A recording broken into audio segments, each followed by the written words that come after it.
Hi there, welcome. Today I'm going to show you how to resize your videos for TikTok, YouTube Shorts, Instagram Reels and Facebook View using CapCut. Plus, I'll share a few tricks I use to keep my videos looking great even after resizing. All of these platforms use the 9 to 16 vertical format. So, if your video was shot in a landscape or downloaded in a web screen format, no worries. I'll show you how to convert it to portrait mode in just a few steps. Open the CapCut app, create a new project or open your project, import your video into CapCut, tap Add.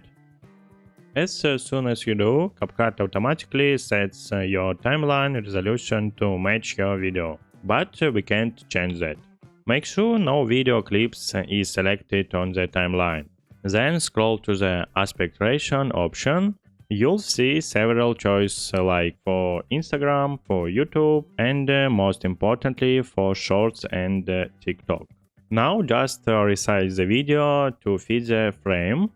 Use the fingers to zoom in or out and reposition the subject. Play through the clip to make sure everything stays centered. If your subject moves out of frame, don't worry. Move the playhead to that moment, then click split to cut the clip. Then reposition or resize only that section, so your adjustment don't affect the whole video. Zooming out adds black bars at the top and bottom, but we can fix that too. Click outside the video so nothing is selected. Scroll and find background button. Here you can add background color, image and blur. I will choose blur. Now our video looks much better. That's it. If this video is helpful for you, don't forget to hit the like button.